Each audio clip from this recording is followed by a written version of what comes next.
Marcos, capítulo 1, versículos 40 a 45.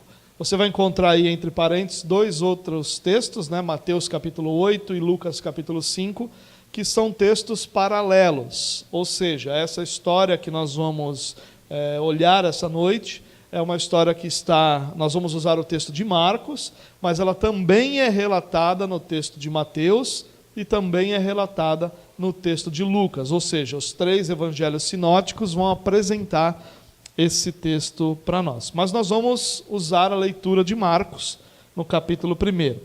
Versículo 40 em diante, o texto diz assim: Um leproso aproximou-se dele e suplicou-lhe de joelhos: Se quiseres, podes purificar-me.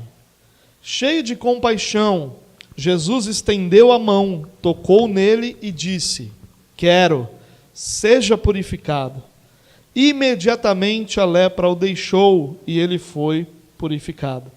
Em seguida, Jesus o despediu com uma severa advertência: Olhe, não conte isso a ninguém, mas vá mostrar-se ao sacerdote e ofereça pela sua purificação os sacrifícios que Moisés ordenou, para que sirva de testemunho. Ele, porém, saiu e começou a tornar público o fato, espalhando a notícia. Por isso, Jesus não podia mais entrar publicamente em nenhuma cidade, mas ficava fora em lugares solitários. Todavia, assim mesmo vinha a ele gente de todas as partes. Bom, eu li o texto de Marcos, né? E tem uma razão para isso. A razão é que a maioria dos estudiosos entende que Marcos foi o primeiro dos evangelhos a ser escrito. Então, Lucas, Mateus e também João vieram depois, mas principalmente Lucas e Mateus têm muitos textos em comum, tanto que esses três evangelhos são chamados de evangelhos sinóticos, né? São evangelhos muito semelhantes. E como Marcos vem primeiro, nós estamos usando porque a ideia é que tanto Mateus quanto Lucas tenham se baseado no texto de Marcos para escrever os seus evangelhos. É claro que existem histórias e detalhes, tanto em Marcos quanto em Lucas, que vão complementar o texto de Marcos, né? Tanto que Lucas vai ser o maior dos evangelhos, com muitos outros textos que não se encontram em Marcos, por exemplo, mas Marcos vai ser sempre referência para os outros evangelhos. Então a gente está tratando da história dessa forma. Bom, o texto começa com Jesus ainda na Galileia. Nós não sabemos em que cidade. Lucas diz em uma das cidades, Marcos não diz onde ele estava. Nós não sabemos apenas que ele estava na Galileia, no norte de Israel.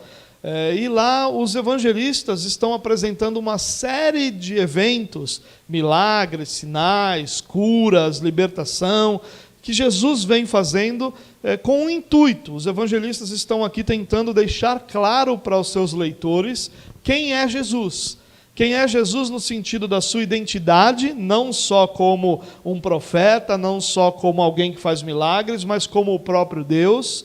Eles também estão tentando nos mostrar o seu poder, poder sobre a morte, poder sobre as doenças, poder sobre os demônios, e tentam nos mostrar a maneira como Jesus lidou com tudo isso.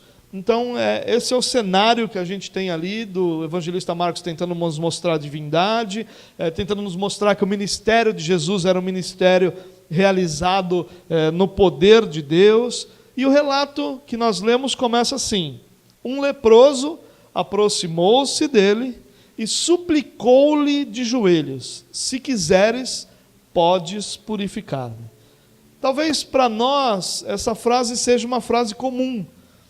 Uma pessoa chegou a Jesus de joelho, uma pessoa doente, um leproso, chegou a Jesus de joelhos, se coloca de joelhos e suplica a Jesus: se você quiser, você pode me tornar limpo. E parece não ter muito conteúdo ou algo diferente nisso, mas a gente precisa levar em conta que de todas as enfermidades que nós encontramos nas Escrituras, nenhuma era vista como pior, ou nenhuma era, na prática, pior do que a lepra. A lepra era uma doença terrível, porque ela não infectava apenas o corpo da pessoa, e fazia isso, ela infectava o corpo, a pessoa ia ficando desfigurada e a lepra não tinha cura, era uma doença incurável. A doença causava uma insensibilidade no corpo da pessoa, e muitas vezes você ia encontrar leprosos com pedaços dos seus membros, das pontas dos dedos, dos pés faltando, com queimaduras em muitos lugares, por causa dessa insensibilidade.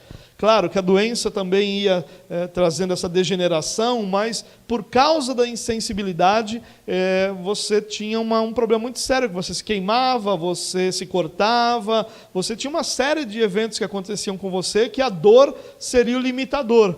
Como não existe mais a dor, não há uma limitação para que essa pessoa tivesse inúmeras contusões, e você ia encontrar muitos leprosos com feridas muito sérias. Bom, era uma cena horrível, era uma cena repugnante, e era uma doença terrível. E a palavra que é usada para lepra aqui, é importante a gente ressaltar isso, ela também é usada para diversas doenças de pele. Alguns comentaristas chegam a dizer que mais de 70 doenças de pele eram mencionadas como lepra. Nos capítulos 13 e 14 do livro de Levítico, você vai encontrar a base de como Deus orienta o povo de Israel a lidar com essa doença.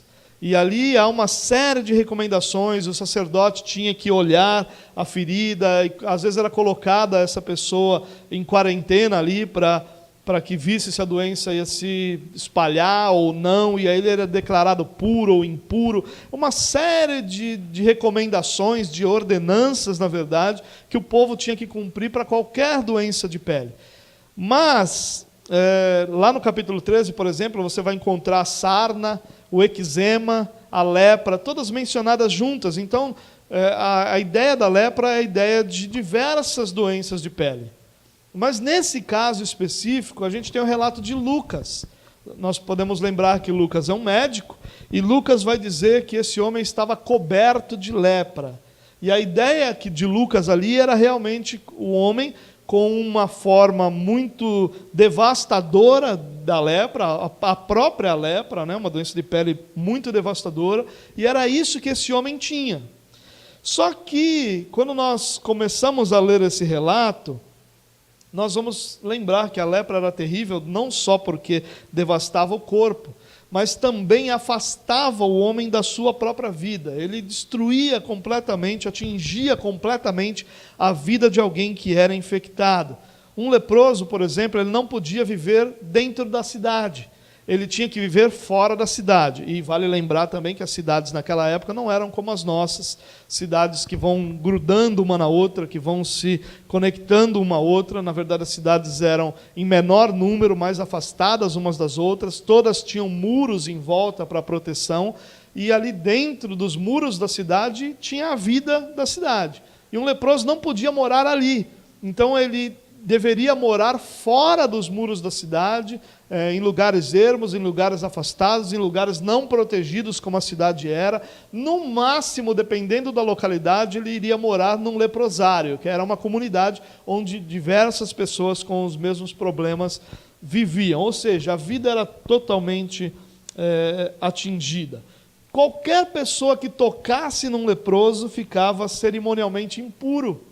E aí também ia passar por toda uma série, por todo um processo para determinar se havia sido contaminado, se iria ser afastado ou não.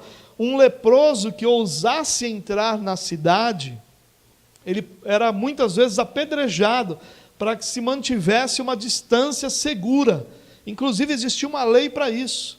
Num dia sem vento, o leproso podia ficar a cerca de um pouco mais de 1 metro de distância, mas num dia com o vento, o leproso era obrigado a ficar a mais de 10 metros de distância de uma pessoa que não tinha a lepra. Ele era obrigado a, quando alguém se aproximava dele, gritar: imundo, imundo, para que a pessoa soubesse que ela está se aproximando de alguém com lepra. Você imagine viver numa situação como essa.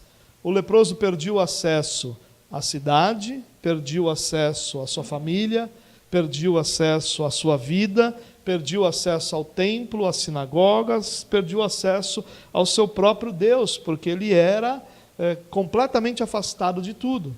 Na verdade, a lepra também é apresentada nas Escrituras como uma representação do pecado. Talvez a mais perfeita representação do pecado seja a própria lepra. E havia uma conexão muito grande da lepra e do pecado, a ponto de que muitas vezes pessoas que tinham lepra eram chamadas de feridos de Deus, como se elas estivessem vivendo aquele momento por uma espécie de punição de Deus, disciplina de Deus, uma espécie de ira divina sobre a pessoa. Muitos textos vão conectar a lepra com o pecado. Isaías 64, por exemplo, vai fazer essa conexão. Mas a lepra e o pecado possuem muitas características em comum, muitas. Por exemplo, a lepra separava. O homem era separado da sua casa, da sua família, da sua comunidade de fé, e o pecado também separa. Isaías, por exemplo, vai dizer que são os nossos pecados que fazem separação entre nós e o nosso Deus. Então há ali uma similaridade, aliás, existem muitas. Por exemplo, a lepra insensibilizava, a pessoa passava a ser insensível em todas as suas partes do corpo, ela não sentia a dor, não sentia o aperto, não sentia nada. E a Bíblia diz que o pecado também nos insensibiliza, deixa a nossa consciência insensível, a ponto de que aquele pecado que nós estamos cometendo não mais traga nenhuma sensibilidade ao nosso coração, não mais nos perturbe, não mais nos incomoda. A lepra deixa marcas, cicatrizes. Os poucos leprosos que viviam a experiência de cura, o que obviamente ou era algo ligado a uma ação divina ou uma interpretação incorreta do sacerdote de que doença era aquela, porque era uma doença sem nenhum tipo de cura, mas deixava marcas, cicatrizes. E o pecado também deixa marcas na vida daqueles que o cometem, deixa cicatrizes, memórias que não se vão nunca. A lepra é contagiosa. As pessoas precisavam manter uma distância. O contágio era pelo ar e também pelo toque. O pecado também contagia. O Salmo 1, por exemplo, vai falar daquele que é santo, daquele que vive de forma separada, como alguém que não se relaciona de forma a abrir sua vida, a compartilhar vida com os pecadores. Não é se relacionar no sentido de ter qualquer tipo mínimo de relacionamento. Não, é um relacionamento de influência, de abrir vida, de ser influenciado. Da mesma forma que a lepra contagia, a Bíblia diz que as más conversações corrompem os bons costumes. Ou seja, o pecado é contagiante também. E a lepra, por fim, mata. O destino de todo leproso, a única certeza que ele pode ter é da morte. E o pecado também leva à morte. O que o apóstolo Paulo nos diz? Que o salário do pecado é a morte. O fim do pecado é a morte. Por causa dessas similaridades, nós vamos encontrar esse ensino bíblico que vai sempre nos mostrar, vai falar do pecado, que é uma realidade natural, física, e vai ao mesmo tempo nos falar, aliás, da lepra, que é uma realidade natural, física, e ao mesmo tempo vai nos falar do pecado, que é uma realidade espiritual. Diante de Deus, todo ser humano natural, o ser humano que ainda não foi regenerado, todo ser humano natural é como um leproso. E talvez você diga, que coisa horrorosa de se pensar e de se dizer. Deixa eu lhe mostrar por quê. Aproximar-se de um leproso era sua condenação de morte. Imagine se você naquele momento, diante de uma pessoa com uma lepra real, essa pessoa diante da lepra, essa pessoa leprosa diante de você, e ter contato com essa pessoa, aproximar-se, relacionar-se com essa pessoa, seria a sua sentença de morte. Porque era uma doença contagiosa, uma doença sem cura, uma doença que levava à morte, uma doença que primeiro afastava, mas que tinha o seu final na morte. Agora, imagine o seguinte, o que acontece com Jesus? Não é exatamente a mesma coisa? Não é o fato dele se aproximar de nós, seres humanos, que o leva à morte? Se Jesus nunca tivesse se aproximado de nós, ele nunca teria enfrentado a cruz. Se Jesus nunca tivesse estado ao nosso alcance, pudesse ter sido tocado por nenhum de nós, ele nunca teria sido contaminado pelo nosso pecado. O nosso pecado nunca o teria atingido de forma que ele fosse a cruz do Calvário. Então, diante de Deus, todo ser humano natural é como o leproso. Ele vai trazer consequências como uma sentença de morte. E a gente tem que lembrar disso, irmãos. Lembrar do nosso Jesus, que se aproximando de nós, sofreu tudo o que sofreu, por amor e por resgate a cada um de nós. Nós não estamos falando de um Jesus que simplesmente se relacionou conosco, porque não era uma outra opção. Ao contrário, ele escolheu a única opção que existia para a nossa salvação, mas também a opção que trouxe a ele dano, que causou a ele dano, porque nós, como leprosos, éramos como a sentença de morte dele. Quando ele decidiu se relacionar conosco, era necessária a sua morte. Agora imagine a cena. Você está diante de Jesus, feliz da vida. Jesus está ensinando aos que estão ao seu redor, como era o seu costume. E de repente surge um leproso, se aproxima gritando, impuro, impuro. Eu consigo imaginar a cena de todo mundo saindo correndo, largando Jesus lá sozinho. E todo mundo se afastando para no mínimo uma distância segura, dependendo se o dia fosse um dia de vento ou não, mais próximo ou mais distante, mas todo mundo se afastando, a multidão se abrindo, e aí esse homem chega diante de Jesus. E a gente talvez diga, olha, que homem corajoso. E nós não devemos enxergar isso só como coragem, irmãos. Nós estamos falando de um homem desesperado, de um homem que não tinha nenhuma outra esperança, mas que encontra em Jesus a sua esperança. Um homem que talvez já tivesse desistido de todas as suas possibilidades, já tivesse desistido de cura, já tivesse desistido de tudo, mas que de repente tem renovado a sua esperança ao ouvir falar de Jesus, ao ouvir falar sobre quem era Jesus, ao ser de repente ali ensinado quem era aquele homem, e de repente alguém contou para ele dos muitos sinais e maravilhas que estavam sendo feitos ao redor, e esse homem decide entrar na cidade, algo que lhe era proibido. Ele decide encarar as pessoas que poderiam apedrejá-lo, ele quebra a lei de Moisés, porque ele não podia fazer isso, ele arrisca tudo e se aproxima de Jesus, se ajoelha diante de Jesus e suplica-lhe. E é interessante a gente pensar aí que o verbo suplicar vai significar pedir com insistência, humildade e intensidade. Suplicar é alguém que está pedindo, mas ele está pedindo com intensidade, ele está pedindo com insistência, mas ao mesmo tempo ele está pedindo com humildade, e o que ele pede é, se quiseres, podes purificar-me. Se quiseres.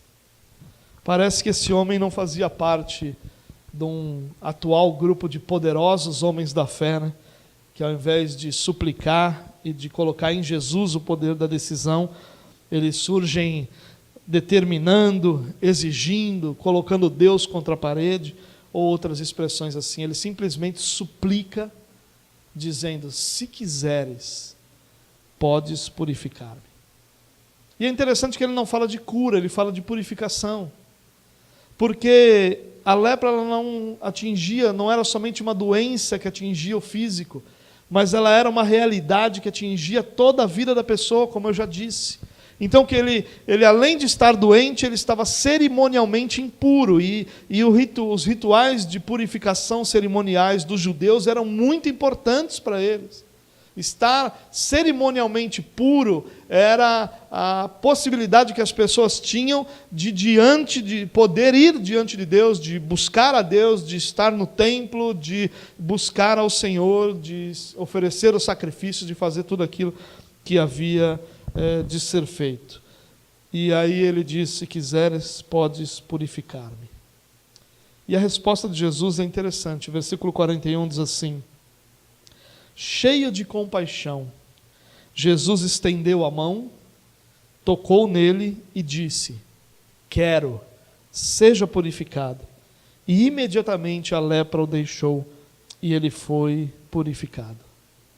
É interessante que essa palavra que é traduzida para nós como cheio de compaixão, ela vai ter um significado mais ligado a entranhas. Então a ideia aqui é que Jesus foi movido no seu íntimo, é que alguma coisa mexeu com o coração de Jesus. Nós vamos ter ali também nessa palavra a ideia de que Jesus se ira contra a realidade que produziu aquele estado no ser humano. Aquele ser humano criado por ele, criado para realizar obras que glorificavam o seu nome, diante de Jesus naquele estado deplorável, aquele estado miserável. Jesus se move interiormente, se move com ira contra aquela realidade, se move com ira contra aquilo que o homem estava vivendo. E essa compaixão que nós vemos em Jesus é uma compaixão que muitos de nós achamos que tem, mas que poucas vezes se vê. Porque nós falamos de compaixão. Se eu perguntar para você, você é uma pessoa que tem compaixão? Talvez você me diga: não, eu tenho compaixão. Tem uma pessoa lá perto do trabalho, que eu vejo que mora na rua lá, sempre que eu posso eu levo um lanchinho para ela, eu tenho compaixão dela. Realmente, isso é compaixão. Quando eu vou no mercado, eu encontro de repente uma mulher com uma criança, com um bebê, eu compro alguma coisa para dar a eles, isso é compaixão. Mas não compaixão no nível que Jesus tinha. Porque compaixão não é só você sentir dó, pena da pessoa. Isso não é compaixão, isso é pena, isso é dó.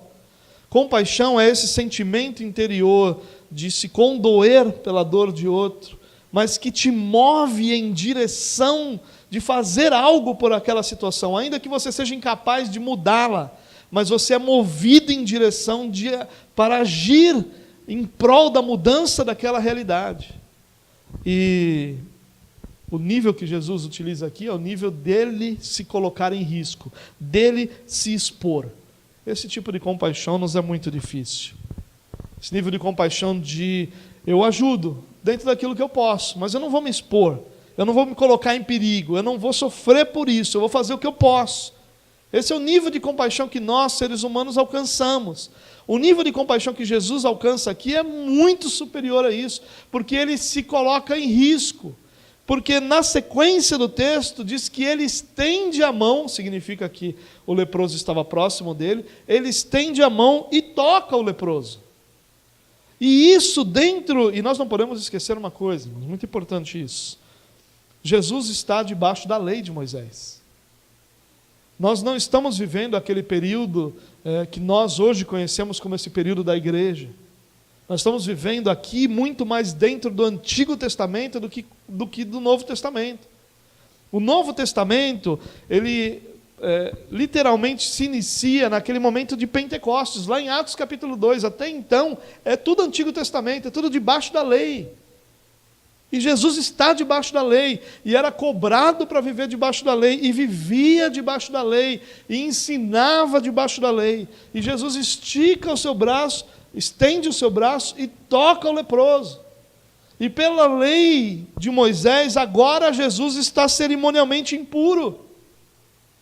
Agora é Jesus que está impuro, porque ele tocou o leproso. Então ele está cerimonialmente impuro. Mas esse toque de Jesus, esse estender a sua mão e tocar o leproso, é uma bela figura da cruz. Porque a cruz é como esse toque no leproso. É aquele momento em que Jesus se torna impuro, em favor daquele que é impuro. É aquele momento em que Jesus ocupa a posição do próprio imundo. É isso que a cruz significa. A cruz não é um ato belo e heróico de um mártir que se coloca diante daquilo que está acontecendo em favor de alguém. Não. Um mártir não vê sua obra completa. A obra de Jesus é completa, é plena. Um mártir não vê. Um mártir morre por uma causa cuja esperança ele tem que vá alguma coisa acontecer. Não é isso. Jesus não morreu porque a morte dele fez Deus simplesmente agora passar a amar a humanidade. Não. A morte de Jesus ela tem principalmente um caráter substitutivo. Todo ser humano naturalmente é pecador. Em maior ou menor quantidade, com pecados mais ou menos escandalosos, mas todo ser humano, todos pecaram. A Bíblia diz que todos pecaram e destituídos estão de Deus, da glória de Deus. Todos carecem da glória de Deus. E Jesus na cruz vai substituir o pecador. Ele vai tomar o lugar do pecador. Aquela punição que deveria ser lançada sobre cada pecador, que é a morte. Você lembra que lá no Éden, o que Deus diz para Adão? Não comam dessa árvore, porque no dia que comerem, certamente morrerão. Nesse dia vocês vão morrer. A morte vai alcançar vocês na desobediência. E o salário do pecado sendo a morte, a expectativa é que um juízo de Deus sobre cada homem natural causasse morte a esse homem. E o que Cristo vai fazer ao encarar a cruz, ao enfrentar a cruz, é nos substituir, para que na cruz, Cristo perfeito, o Cordeiro perfeito, fosse o sacrifício perfeito em nosso lugar. Por isso que Isaías vai dizer que o castigo que nos traz a paz estava sobre ele. Sobre Jesus esse castigo foi lançado, para que nós tivéssemos paz. Porque nós não estávamos em paz, nós éramos inimigos de Deus e vivíamos nessa inimizade com Deus. Essa é a realidade do homem natural. Até que ele seja regenerado por Deus, que ele experimente o novo nascimento e creia em Jesus como aquele que o substituiu na cruz, ele está debaixo dessa realidade pecaminosa. E o que Jesus está fazendo aqui ao tocar o impuro, é exatamente dizer, olha, o seu pecado agora me alcança. E é interessante aqui a gente ver que, ao invés do impuro contaminar o puro, como a lei determinava, é o puro que purifica o impuro. A lei dizia o seguinte, o puro tocou no impuro, está contaminado. Mas Jesus está dizendo que o puro tocando no impuro, está purificando o impuro. E é isso que ele faz conosco na cruz. Ele elimina todas as barreiras, limitações e impedimentos para que nós estejamos diante de Deus. Não porque simplesmente Deus olhou para você e disse, não, agora eu te perdoo, está tudo bem. Porque isso não seria justo. Haveria uma enorme injustiça em Deus simplesmente olhar para você e dizer, não, olha, eu vou te perdoar, pronto. Não é isso que acontece. O que acontece é que a justiça de Deus, que exige que a lei seja obedecida, é cumprida em Cristo Jesus. E Jesus, o justo, morre no lugar do pecador. É isso que Jesus faz. E é isso que Jesus faz com o leproso aqui. Ele toca o leproso e diz, olha, agora o que te atinge, me atinge também. Só que ao invés de você impuro me tornar impuro, eu puro te purifico. E ele diz isso, quero, seja purificado. É interessante que essa declaração de que o impuro seja feito puro, é feita por pura graça. Nenhuma informação desse homem nos é dada. Nós não sabemos se esse homem tinha uma outra, ou qualquer outro tipo de vida, de postura, porque nada disso é importante. Porque diante de Deus todos são como um leproso. Todos estão caminhando em direção a uma morte eterna. E Jesus, sem levar em conta aquilo que a pessoa viveu, estende suas mãos, o toca e o purifica. Isso é graça de Deus, irmãos. O nome disso é graça. Nós não fomos alcançados porque merecemos, porque somos bons, porque passamos a ser bons, porque praticamos boas obras ou obras de bondade. Nós fomos alcançados e regenerados por pura graça de Deus. Não há nenhum mérito em nós. O mérito está em Cristo, que na cruz nos substituiu e nos permitiu ter acesso ao Pai. A gente não pode esquecer disso nunca. E o mais belo aqui é que ele fica instantaneamente, imediatamente, é o que o texto diz, ele fica limpo. Imediatamente. Ele não mandou para casa, vai para casa que daqui a 7 dias você vai estar bom, vai para casa que vai começar a melhorar, vai para casa que agora você vai ficar bom. Não, é imediatamente. Esse é o poder que Jesus demonstra naquele momento. Uma doença corrosiva, uma doença que levava a pessoa à morte, ela não é só estancada, mas a pessoa agora é pura. É isso que Jesus fez com o leproso, e é isso que Jesus faz conosco. Mas a história continua, e a história continua sendo a nossa também. Olha o que diz o versículo 43. Em seguida, Jesus o despediu com uma severa advertência. Olha o contraste. Até agora era compaixão, até agora era graça, mas Jesus o despede com uma severa advertência. E é interessante que a construção nessa frase aqui poderia ser traduzida assim: Jesus o expulsa com a seguinte repreensão. Olha que contraste. A palavra quando Jesus o despede é a mesma palavra para quando Jesus expulsa um demônio. Então, o texto podia ser traduzido, é claro que se fala Jesus o expulsa, talvez a gente não tivesse uma melhor compreensão do texto, por isso que é traduzido como despediu, o mandou embora. Mas a palavra literal, a expressão literal seria Jesus o expulsa com a seguinte repreensão. E aí tem um contraste com a compaixão de agora e essa dureza e firmeza nesse momento. Mas olha o 44. Olhe, não conte. E aí Jesus, o que Jesus está fazendo? Jesus está dizendo ao homem o que ele quer que ele faça. Então ele o despede com essa severa advertência, dizendo: olhe, não conte isso a ninguém, mas vá mostrar-se ao sacerdote e ofereça pela sua purificação os sacrifícios que Moisés ordenou, para que sirva de testemunho. Ele, porém, saiu e começou a tornar público o fato, espalhando a notícia. Por isso Jesus não podia mais entrar publicamente em nenhuma cidade, mas ficava fora, em lugares solitários. Todavia, assim mesmo vinha a ele gente de todas as partes. Que interessante, né? Jesus dá uma ordem para ele: olha, não conte isso a ninguém. Por que Jesus dá essa ordem? Tem algumas razões. Primeiro, como eu disse, eles estavam debaixo da lei de Moisés. E havia uma ordenança na lei de Moisés. Levítico, capítulo 14, vai dar as instruções para alguém que tinha lepra e agora não tem mais, ser apresentado ao sacerdote, ser declarado puro para poder voltar à vida, convívio em sociedade, voltar a viver na cidade, voltar a ter sua vida normal.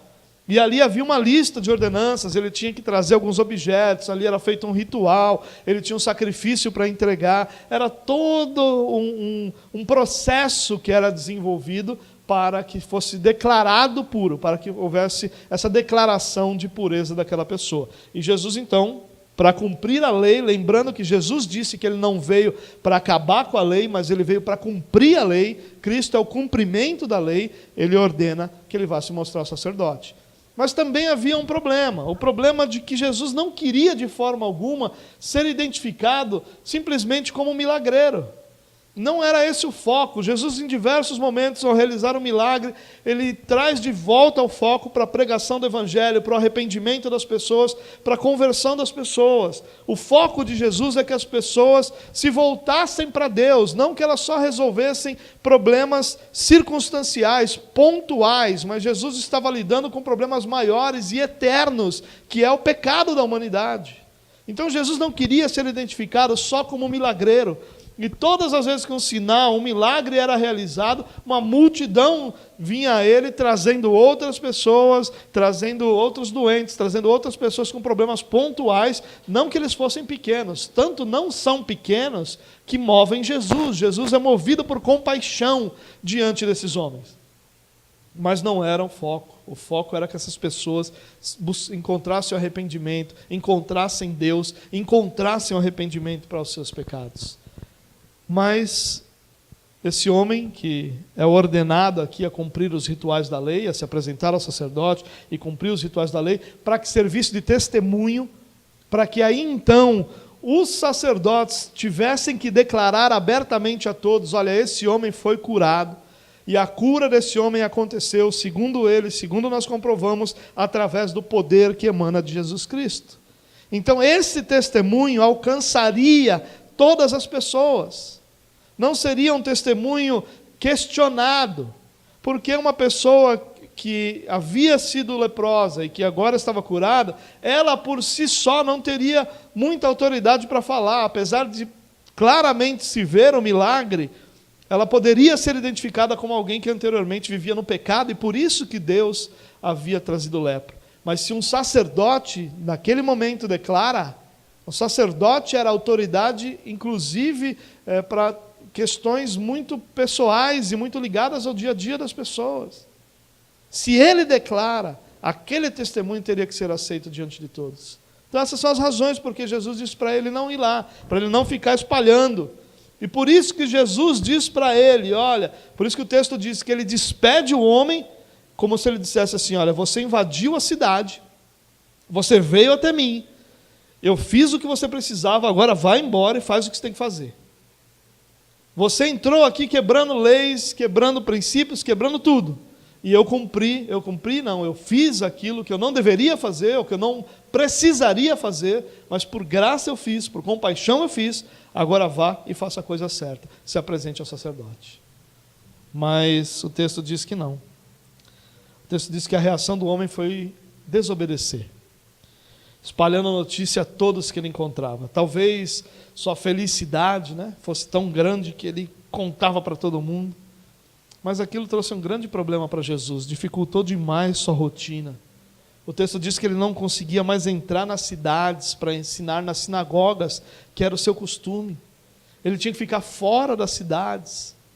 E aí a multidão se juntava fora, porque já eram grandes multidões que traziam dezenas, centenas de doentes. Ele buscou ansiosamente as bênçãos de Deus, mas de forma alguma ele aceitou que Deus reinasse sobre a sua vida. Parece-nos que ele não procurou Jesus como uma pessoa, mas procurou Jesus por aquilo que poderia receber dele. Isso é um grande alerta para nós, porque sua desobediência atrasou grandemente o progresso do Evangelho. Muita coisa ficou travada ali, por causa da postura desse homem.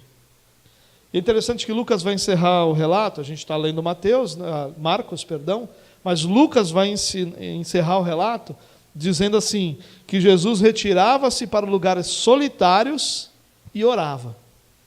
Jesus lidava com isso tudo, se afastando das pessoas e orando, buscando a Deus para que Deus o direcionasse. Eu queria, para terminar a nossa mensagem, fazer algumas aplicações desse texto. A ideia das aplicações é sempre pegarmos isso que a gente viu, agora a gente entende o texto, a gente sabe o que o texto ensina. Mas como é que eu pego esses ensinos e uso na minha vida? Ou aplico na minha vida? Por isso, aplicações. Eu queria compartilhar algumas com vocês, algumas verdades que podem ser usadas de forma prática para a nossa vida. Primeiro, nós não podemos falar de uma verdade ou de uma maneira correta de chegar a Deus. Não existe uma maneira que nós deveríamos chamar de correta, mas naquela maneira que nós deveríamos chamar de verdadeira, nós temos alguns elementos que esse homem apresenta ao chegar diante de Jesus. Isso é algo para a gente pensar.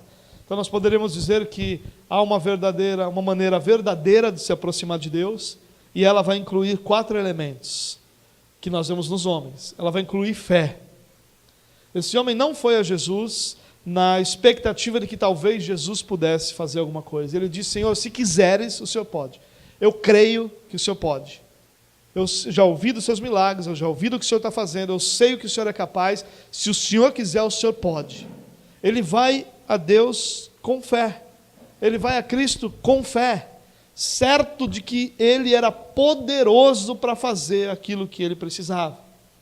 Ele também vai a Cristo com ousadia. E mesmo essa palavra sendo estragada em nossos dias para outras coisas, o autor de Hebreus vai falar de nós nos chegarmos diante do trono da graça com ousadia. E essa ousadia, ela vai sempre nos mostrar esse passo que se dá para romper barreiras naturais. Isso é a ousadia que a gente está comentando aqui. Ele vai quebrar, vai dar um passo de entrar na cidade, de arriscar ser apedrejado, de chegar diante de Jesus impuro. Ele vai ter essa ousadia que vem da fé. Esse passo que quebra barreiras é uma consequência da própria fé. Mas ele chega diante de Jesus com reverência. Ele chega diante de Jesus sabendo diante de quem ele está, e ele se ajoelha diante de Jesus. E nunca um judeu se ajoelharia diante de alguém senão de Deus. Todo judeu iria sempre dizer que só se ajoelha diante de Deus. E ele chega nessa reverência de lembrar diante de quem ele está.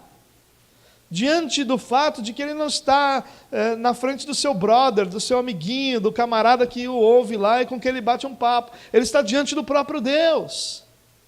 E essa reverência de se prostrar diante de Jesus é algo que faz parte de alguém que se aproxima de Deus de forma verdadeira. É impossível nos aproximarmos de forma verdadeira diante de Deus sem que haja essa reverência, essa compreensão, esse reconhecimento da pessoa diante da qual nós estamos.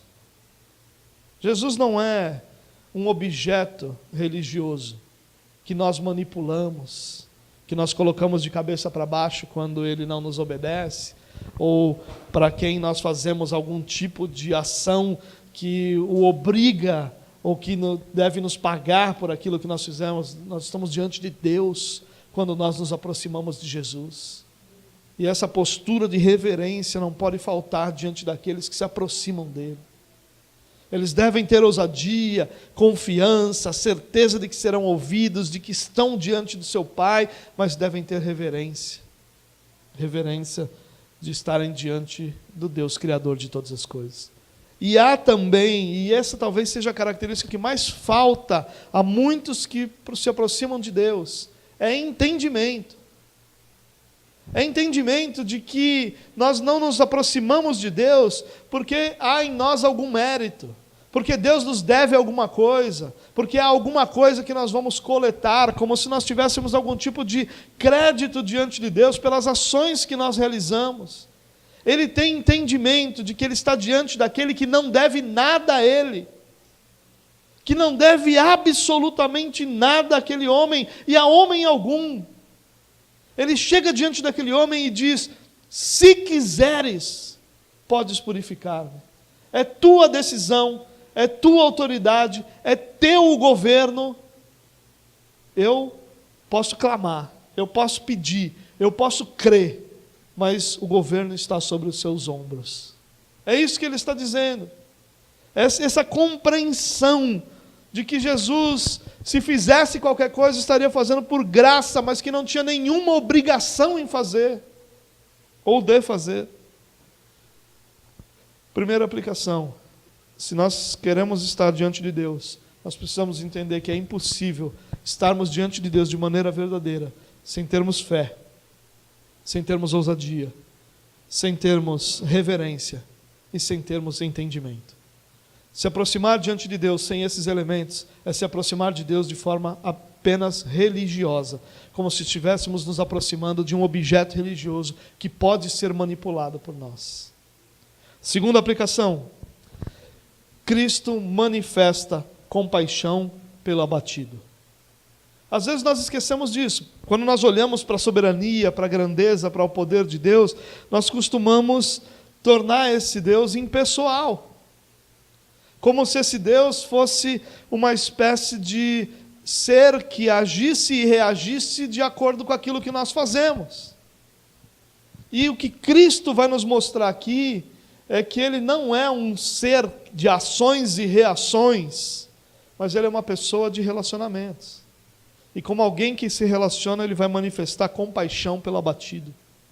Como eu disse a você, essa palavra, essa expressão que é traduzida como cheio de compaixão, ela traz consigo a ideia de que Jesus está irado, não com o leproso, mas com a realidade que produziu aquela dor, aquele sofrimento. Por isso ele é interiormente, intimamente movido. A compaixão vem do interior em direção a esse homem, que move-o em direção a esse homem, por causa dessa ira contra o mal que traz esse abatimento à vida desse homem. Cristo se compadece do abatido. Por pior que seja a dor, meu irmão, por mais cruel que seja a circunstância, não perca a esperança. O Cristo com quem você se relaciona se compadece do abatido. Ele tem compaixão do que sofre. A dor daquele que está abatido é uma dor que é sentida por Jesus. Jesus não é um ser mecânico que está olhando para você, esperando você fazer alguma coisa boa para te recompensar ou alguma coisa mal para te punir. Ele é uma pessoa com quem você se relaciona. É por isso que todas as confissões de fé vão apresentar Cristo como uma pessoa. Não pessoa no sentido de personalidade, e não como um ser supremo à parte da humanidade. Não, ele está próximo dos que são seus. Assim como nossas mazelas espirituais não fizeram Deus se ocultar, ao contrário, ele veio à terra e morreu por nós, ele não se ocultou. Ele sabia que aquilo era a sentença de morte. Jesus sabia que aproximar-se do homem era a sua sentença de morte. Mas ainda assim ele vem e se aproxima. Da mesma forma, as nossas dores não estão ocultas de Deus. Todas as nossas dores são vistas por Ele, e delas Ele se compadece. Não transforme Deus num ser robótico, que age e reage, mas relacione-se com aquele que se compadece das dores dos seus filhos. Nós somos pessoas que sempre vão estar envolvidas em situações de dor, de perda, de tristeza, de angústia. Em muitos momentos nós vamos ter o oposto disso, mas nossa vida vai ser sempre permeada por situações que causam dor, porque a natureza do pecado é causar dor. O efeito natural do pecado é causar dor.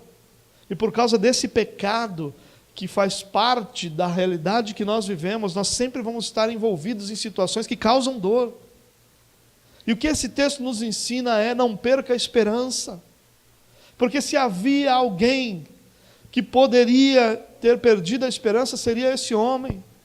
Alguém que estava afastado dos seus familiares, afastado dos seus amigos, afastado do templo, afastado das cerimônias diante de Deus, afastado do seu próprio Deus, por causa da sua impureza. Ele nem sequer podia oferecer um sacrifício ao seu Deus, que era a forma dele expressar sua gratidão naquele momento e reconhecer os seus pecados. E nem isso ele podia fazer, fadado à morte, aguardando apenas o tempo em que a doença levaria para se desenvolver até que ele morresse. Se tem alguém dentro de um contexto que não deveria ter esperança, é esse homem. Mas ao contrário disso, ele invade aquele lugar, ele invade aquela cidade, ele quebra a lei, ele quebra o que todo mundo esperava que ele fizesse, cheio de fé, cheio de certeza, e vai clamar a Jesus. Se isso não é para nós um exemplo, um modelo, uma inspiração, o que vai ser, irmãos? Nós não precisamos perder a esperança diante das nossas lutas e das nossas dores. Cristo se compadece daqueles que se relacionam com Ele, se compadece daqueles que dele se aproximam, diante daqueles que a Ele clamam em favor das suas dores. Creia, você não está diante de um ser longe, que despreza as dores da humanidade. Ao contrário, o autor de Hebreus vai dizer que o nosso sumo sacerdote, aquele que é entre Deus e nós, o nosso mediador, essa era a função do sumo sacerdote, que ele não é um sumo sacerdote que não pode se compadecer das nossas dores. Antes, ele sabe exatamente cada dor humana. Por isso ele se compadece de nós. Não perca a esperança. Não importa quão grande seja a dor, quão difícil seja a circunstância, quanto tempo isso esteja se arrastando, Cristo se compadece daqueles que dele se aproximam, crendo que ele é poderoso para mudar a situação. Terceira aplicação: obedecer é sempre melhor. Ele começou a propagar Jesus, e é interessante que a palavra que é usada aqui, que ele começou a espalhar a notícia, é a palavra propagar, proclamar, né? É essa a ideia da palavra. E parece ótimo, não parece? Alguém que simplesmente tinha condenação de morte, agora está vivo e sai proclamando as maravilhas daquele que fez. Quem vai dizer que esse homem estava errado? Jesus. Não estava certo. Mas não devemos proclamar? A questão não é se nós devemos proclamar ou não proclamar. A questão é qual foi a ordem de Jesus. Esse é um grande problema nosso, irmãos. Porque a partir dali, Jesus foi grandemente prejudicado em seu ministério. Se nós queremos que Deus seja glorificado em nós, nós precisamos parar de justificar a razão das nossas ações e obedecê-lo. Todas as nossas ações têm uma razão. Tudo que nós fazemos tem uma razão, que nós achamos justa, que nós achamos válida. As nossas emoções não podem ser um substituto para a nossa fé. Isso é algo extremamente importante para a gente pensar. Nós muitas vezes substituímos nossa fé, que é pelo qual nós devemos andar. Lembra que a Bíblia diz? Nós não andamos por aquilo que nós vemos, mas por aquilo que nós cremos. O justo viverá pela fé. Nós substituímos a fé por nossas emoções. E aí nós começamos a dizer coisas do tipo: olha, eu senti no meu coração de fazer isso. Eu me senti direcionado a fazer aquilo. Eu senti que Deus queria isso de mim. E nós justificamos aquilo que muitas vezes é contrário à ordenança de Jesus pelas nossas emoções. E ai de quem questionar que a gente não sentiu. Uma vez um irmão falou para mim: pastor, eu estou sentindo um negócio no coração. Eu falei: irmão, você quer ir no médico? Isso pode ser um infarto. E esse irmão se irou contra mim, e eu estou sentindo algo de Deus. Eu falei: irmão, infarto de Deus é fulminante, não precisa nem ir para o hospital, vai morrer mesmo. E esse irmão ficou irado contra mim. É claro que eu estava querendo levá-lo a pensar alguma coisa, que nós não vivemos pelo que nós sentimos. É claro que nós sentimos, irmãos. Tem alguma coisa que faz mais parte da nossa vida diariamente do que as nossas emoções? Não. A gente acorda. Algumas pessoas acordam bem-humoradas. Isso deve ser um defeito de fabricação. A pessoa consegue acordar bem-humorada. Mas acorda bem-humorado. Outros acordam mal-humorado. Se você acordar bem-humorado, está ligado a emoções. Se você acorda mal-humorado, está ligado a emoções. Já acordou, no acordar já tem emoções. Antes da sua primeira oração do dia, você já tem emoções fazendo parte da sua vida. E a nossa vida transcorre, o dia transcorre ligado a emoções. Pessoas vão nos fazer bem, vão nos alegrar, vão nos entristecer, vão nos frustrar, vão fazer tudo, positivo ou negativamente. Nossa vida é repleta de emoções. Não dá para tirar isso da nossa fé. Não dá para tirar isso daquilo que é a nossa vida. Mas não pode substituir o que nós cremos. Nossas decisões precisam ser tomadas basicamente por aquilo que nós cremos e não pelo que a gente está sentindo.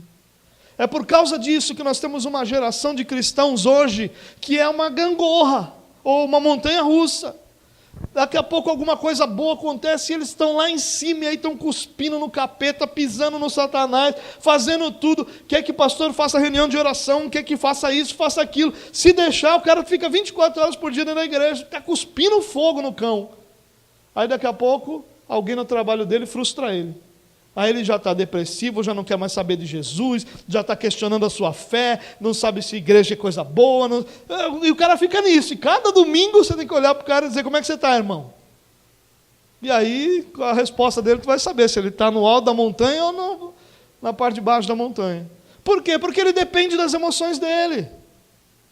Quando o louvor está da hora, aquele louvor que realmente toca nosso coração, aí sim Deus estava lá. Quando toca a música que eu não gosto, aí não foi de Deus esse negócio, não. Depende tudo da emoção, do que a música falou. Depende disso. E nós não podemos depender disso, irmãos. Nossa vida precisa depender da fé que nós temos naquele que nos resgatou. Nossa vida ela é sustentada por aquele que nos substituiu na cruz e nos deu acesso ao Pai. Não pelo que nós sentimos. O que nós sentimos é passageiro e transitório. Todas as alegrias que você já teve na sua vida passaram, cessaram em algum momento. Sejam alegrias ou sejam até mesmo tristezas. Quantas pessoas falam que o dia do seu casamento foram o dia mais feliz da sua vida? E aí quando chega o divórcio, tem um novo dia mais feliz da sua vida.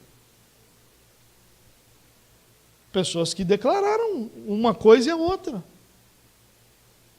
Pessoas que sonhavam com alguma coisa e quando alcançaram aquilo, tiveram um momento de alegria imensa.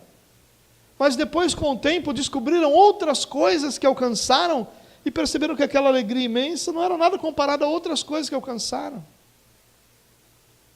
Isso acontece com todos nós. A gente vai amadurecendo, aprendendo, vivendo, e nossas emoções vão fazendo o batimento do coração ali, acho que representa de alguma forma a nossa vida, com fortes emoções de alegria, fortes emoções de angústia, dor, tristeza, realizações. Nós não podemos ser guiados por isso, irmãos. Nós precisamos ter muito claro em nossa mente o que nós cremos, para que sejamos guiados por aquilo que nós cremos. E nossas decisões sejam baseadas naquilo que nós cremos. Essa precisa ser a nossa vida. Nem sempre uma ordem bíblica vai nos parecer até mesmo razoável. Nem sempre nós vamos compreender plenamente aquela ordenança. Mas existem razões que nós desconhecemos para aquilo que Deus nos ordenou. E que muitas vezes são descobertas durante a caminhada, na obediência ou na desobediência. É uma pretensão enorme da nossa parte querer compreender todas as coisas que nos foram ordenadas por Deus. Muitas delas vão esbarrar naquilo que nós somos, pensamos ou queremos, e vão ser analisadas por nós como algo que pode não ser obedecido. Ao contrário disso, se nossa confiança estiver em Jesus Cristo, nós vamos saber que mesmo naquilo que nós podemos ser prejudicados, como é o caso desse leproso, em Jesus tocá-lo, mesmo naquilo que nós não compreendemos plenamente, se nossa fé estiver em Cristo, nós podemos ter certeza que aquela ordenança é para a nossa vida o melhor. É isso que Paulo vai dizer quando ele diz que a vontade de Deus é boa, perfeita e agradável. O que ele está dizendo? Que aquilo que Deus nos ordena é bom, perfeito e agradável para nós. Mas nem sempre eu vejo isso. Nem sempre parece bom. Agradável, então, nem sempre é. Não nos parece perfeito, muitas vezes. Quantas vezes você já abraçou um irmão cheio de alegria, cheio de fé, e achou que de repente aquilo ali ia produzir alguma coisa boa na vida dele e não produziu nada? Aí você fala, poxa. Quantas vezes você já orou por alguma coisa que não aconteceu? E você fala, Jesus mandou orar, ordenou orar, e não aconteceu nada. Como é que pode ser perfeito? É nisso que nós temos que confiar. Obedecer é sempre melhor. Num determinado momento da história, a Bíblia vai contar que um determinado homem recebeu a ordenança de Deus para numa batalha agir de uma forma e ele age de outra forma. E aí quando Deus o questiona, eu estou tentando resumir bem essa história, e quando Deus o questiona dizendo, por que você não fez o que eu mandei? Ele disse, olha, eu não fiz porque ao invés de fazer o que o Senhor fez, fazendo isso aqui que eu fiz, o Senhor vai ser mais reconhecido. E aí Deus vai dizer para ele que o que ele quer é obediência, não sacrifícios. Que obedecer vai ser melhor que sacrificar. Obedecer é sempre melhor. Mesmo quando a nossa compreensão não é plena, mesmo quando algo não nos parece razoável. E de novo, estou falando sobre obedecer uma ordenança bíblica. Não estou falando sobre obedecer preceitos religiosos, mas sobre ordenanças bíblicas. Isso é algo para a gente pensar. Por último, para a gente terminar a mensagem, uma aplicação que nós podemos fazer aqui é que, para o pecador, a purificação em Cristo. A gente não pode esquecer disso. O pecado que aqui é representado pela lepra vai destruir a vida humana. Ele destrói a vida humana, assim como o pecado destrói a vida humana.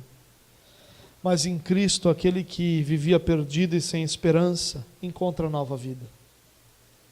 Há esperança para o pecador em Cristo. Há purificação para o pecador em Cristo.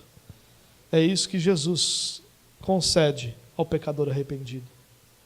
E nós precisamos ter muita certeza na nossa vida se nós já alcançamos esse arrependimento. Se nossa fé, a fé que nós declaramos em Cristo Jesus, não é uma fé ligada ao ambiente religioso, mas à pessoa de Jesus Cristo. Nós vamos encontrar em Cristo perdão para o pecador. Em Cristo, purificação para o impuro. Em Cristo, nova vida para o perdido e sem esperança. Quando Jesus diz, seja limpo, há uma bela lição aqui. A lei só podia declarar o homem impuro. A lei não podia curar o homem. O sacerdote ia lá e examinava diversas vezes, porque a lei exigia que ele fosse colocado afastado, fosse colocado em isolamento, depois de 7 dias olhasse de novo, dependendo do que acontecesse, mais 7 dias, aí depois ia declarar puro, declarar impuro. Era todo um processo ali que às vezes demorava muito tempo. Mas no final da história, tudo que a lei podia fazer, tudo que a religião podia fazer, era declarar o homem impuro. Ela não podia curá-lo. Conosco a mesma coisa acontece. A lei ou a religião só pode nos declarar pecadores. O que a lei de Deus, aquilo que a Bíblia ensina sobre Deus, faz com a nossa vida é apenas declarar que nós somos pecadores. Mas ela é incapaz de nos curar, porque nós somos incapazes de cumpri-la. Então nós não encontramos cura para o nosso pecado na obediência, porque a nossa obediência é imperfeita, porque o nosso coração é imperfeito, nossas motivações são imperfeitas, tudo em nós é naturalmente imperfeito, em maior ou menor grau, mas é naturalmente imperfeito. Então nós somos, como diz Paulo, nós nos tornamos cônscios, nós nos tornamos conscientes da realidade que nós somos pecadores, mas nós não podemos mudar essa natureza, nem ter essa natureza mudada por aquilo que nós descobrimos. Mas quando Jesus diz, seja limpo, nós aprendemos que em Cristo há pureza para o impuro. Em Cristo há nova vida para o sem esperança e perdido. Jesus, ao contrário, vai declarar o leproso puro e vai declarar aquele que nele crê santo, perfeito, com acesso a Deus. Que lindo é isso para a nossa vida, quando percebemos que não estão nos nossos méritos, não está nos nossos méritos a salvação. Que a salvação não depende da nossa obediência perfeita à lei, mas da nossa fé. A grande beleza do Evangelho é que nós nos achegamos a Deus pela fé. Tudo o que se requer de nós é que nós creiamos. Todas as outras ações que são esperadas de alguém que crê são consequências do fato dele crer. Não produzem a fé, mas são consequência dessa fé. Há para o pecador purificação em Cristo Jesus. Há para o perdido esperança em Cristo Jesus. Há para o impuro limpeza em Cristo Jesus. Tudo o que nós precisamos fazer é depositar nele a nossa fé, reconhecendo o nosso estado de natural miséria e pecaminosidade. E aí seremos então alcançados por essa graça tão maravilhosa que nos permite viver diante de Deus, de um Deus santo, de um Deus perfeito, através do perfeito e santo sacrifício daquele que no nosso lugar se fez pecado, se tornou pecado, para que nós tivéssemos vida. Por isso eu quero te lembrar essa noite de que nenhuma realidade vai ser mais importante na nossa vida, nenhuma, do que termos a certeza de que nossa vida está debaixo da confiança em Cristo Jesus. Que nossa vida é vivida pela fé no Filho de Deus. Essa é a maior certeza que nós temos que ter. Todas as outras realidades ao nosso redor, elas são temporárias, elas são limitadas, elas não serão nem eternas, nem suficientes para determinar a nossa vida. Mas essa sim, Cristo Jesus, como nosso Senhor, é a nossa esperança de uma eternidade diante de Deus. Mais do que isso, é a nossa certeza de uma eternidade diante de Deus. Nós não esperamos com a expectativa de que talvez aconteça, talvez não. Nós temos a expectativa de quando isso vai acontecer. Porque nós temos a certeza que Deus, que é fiel em cumprir cada uma das suas palavras, há de completar a boa obra que Ele começou em nós, para a glória do seu próprio nome.